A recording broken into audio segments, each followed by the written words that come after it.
L'Assemblée parlementaire Afrique-Union européenne, Mesdames et Messieurs les députés, Mesdames et Messieurs, permettez-moi au nom du gouvernement et du peuple de la République démocratique du Congo d'exprimer ma gratitude pour l'organisation de cette session extraordinaire. Que vous m'accueillez ici aujourd'hui témoigne de l'attention que vous portez à la situation en République démocratique du Congo.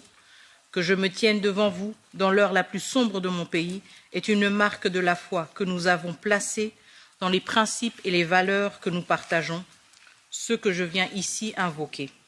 Mais que cette intervention se tienne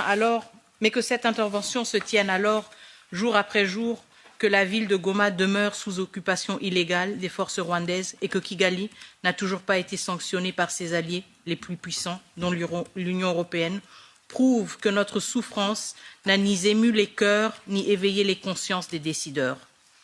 Alors que mes compatriotes endurent l'humiliation, la brutalité et la violence méthodique des forces de défense rwandaises et du M23, il me revient de parcourir le monde pour rappeler au reste de l'humanité que la nôtre existe. Alors je me demande, parviendrai-je aujourd'hui à vous convaincre que le moment est venu d'agir? Comme vous le savez, depuis la nuit du 26 au 27 janvier 2025, la ville de Goma, capitale provinciale du Nord Kivu, a été victime d'une agression, d'une violence inouïe de la part de la coalition des RDF et du mouvement terroriste M23. Cette attaque, préméditée et coordonnée, constitue une violation flagrante du droit international et une menace directe contre la paix et la sécurité en Afrique centrale. Aujourd'hui, Goma est une ville assiégée, coupée du monde par une attaque méthodique pensée pour infliger le maximum de souffrance. Cette offensive n'a pas seulement visé à prendre le contrôle de la ville, elle a systématiquement détruit les infrastructures vitales, plongeant la ville dans un blackout total. L'eau et l'électricité ont été délibérément ciblées, les routes principales coupées et même l'espace aérien verrouillé. Plus aucun convoi humanitaire, aucune évacuation médicale, aucun personnel d'urgence ne peut entrer ou sortir autrement qu'en passant par le Rwanda, l'occupant de fait de Goma, devenu maître absolu de qui reçoit de l'aide et quand.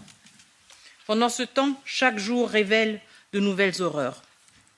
Il y a une semaine, on annonçait 300 morts, puis 700. Aujourd'hui, nous dépassons les 3000. Les images qui circulent sur nos téléphones, dans nos communautés, sont insoutenables. Des cadavres abandonnés, en décomposition, jonchant les rues de Goma, exposant la ville à un désastre sanitaire imminent.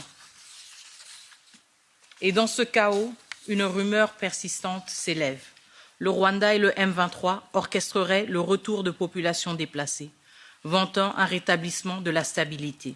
Mais d'autres voix chuchotent aussi et murmurent que ces convois de retour ne parviennent jamais à destination. 3 millions de civils sont aujourd'hui pris en otage par les forces d'occupation utilisées comme boucliers humains, tandis que les infrastructures essentielles continuent d'être démantelées. À cette tragédie s'ajoutent les 800 000 déplacés qui, ayant déjà trouvé refuge à Goma, se retrouvent à nouveau chassés, prisonniers d'un siège impitoyable. Cette horreur, chaque jour plus insoutenable, rend le silence du monde qui regarde encore plus assourdissant à nos oreilles. Un silence à peine troublé par une déclaration grotesque, celle du M23 annonçant un cessez-le-feu humanitaire. Faut-il en rire ou en pleurer? Comment peut-on invoquer l'humanité avec des mains encore trempées de sang des innocents? Comment prétendre à la paix après avoir méthodiquement semé la terreur?